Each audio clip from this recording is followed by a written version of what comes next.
కులమత ప్రాంతాల వర్గ విభేదాలకు అతీతంగా 18 సంవత్సరాలు నిండిన ప్రతి ఒక్కరికి భారత ఎన్నికల సంఘం ఓటు హక్కు కల్పిస్తోందని వేములవాడ ఆర్డీఓ రాజేశ్వర్ అన్నారు. శనివారం వేములవాడ అర్బన్ తహసీల్దార్ కార్యాలయం నుండి తెలంగాణ చౌక్ వరకు ప్రభుత్వ జూనియర్ కళాశాల విద్యార్థులచే ర్యాలీ నిర్వహించి ప్రతి ఓటరు తమ ప్రాథమిక హక్కు అయిన ఓటును నిజాయితీగా చేయాలని విజ్ఞప్తి చేశారు.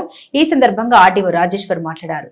ప్రతి 18 సంవత్సరాలు నిండిన యువతి యువకులు ఓటరుగా నమోదు చేసుకోవాలని, ఓటు హక్కు కలిగిన ప్రతి ఒక్కరూ ఓటు విలువ గురించి తెలుసుకుని ఎన్నికల్లో ఓటును డబ్బుకు అమ్ముకోకుండా సద్వినియోగం చేసుకోవాలని తెలియజేశారు. గత ఎన్నికల్లో 66 కోట్ల మంది తమ ఓటు హక్కు వినియోగించుకున్నారని అన్నారు.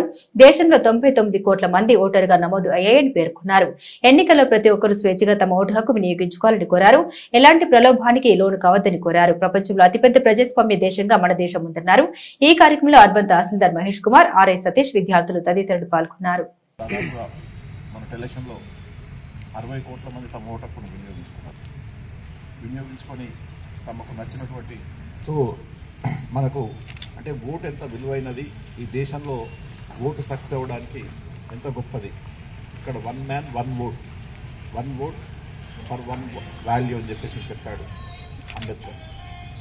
అంటే కుల మతాల భేదాలు ఖచ్చితంగా, వర్గ భేదాలు ఖచ్చితంగా, జాతి భేదాలు ఖచ్చితంగా, స్త్రీ పురుష వివక్ష ఖచ్చితంగా, ప్రజాస్వామ్య మన రిపబ్లిక్ ఏర్పడినప్పటి నుంచే మనకు ఓటు హక్కు అనేది ఇచ్చారు.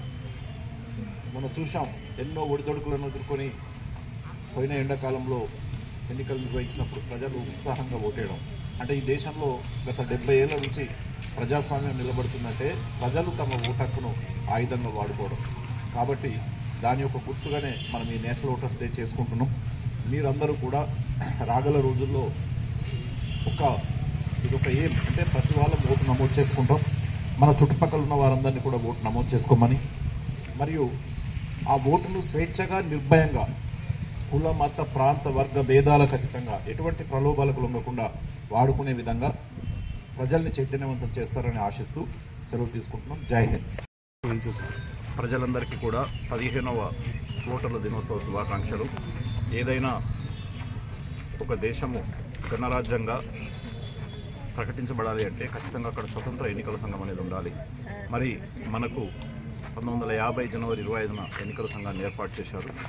అప్పటి నుంచి ఒక స్వతంత్ర ఎన్నికల సంఘం అనేది ప్రతి సంవత్సరం ఎన్నికలు నిర్వహిస్తూ ఉంది. మరి ఈ సందర్భంగా మనకు రాజ్యాంగం అమల్లోకి వచ్చినప్పటి నుంచి కులమత ప్రాంత భేదాలకు ఖచ్చితంగా, వర్గ విభేదాలకు ఖచ్చితంగా 18 సంవత్సరాలు నిండిన ప్రతి యువతి యువకునికి ఓటు హక్కు అనేది కల్పించారు. ఇది ప్రజాస్వామ్యంలో ఒక గొప్ప మార్పు. మరి మనం మొన్న ఎలక్షన్లో చూసాం, సుమారు 66 కోట్ల మంది ఓటర్లు తమ ఓటు హక్కును వినియోగించుకున్నారు. ఇప్పుడు 99 కోట్ల మంది ఓటర్లు రికార్డ్ అయ్యారు ఎలక్షన్ కమిషన్ వద్ద. అంటే దాదాపుగా ప్రపంచంలో అత్యంత పెద్ద ప్రజాస్వామ్య దేశం ఇన్ని కోట్ల మంది ఓటర్లుగా నమోదు చేసుకున్నారు.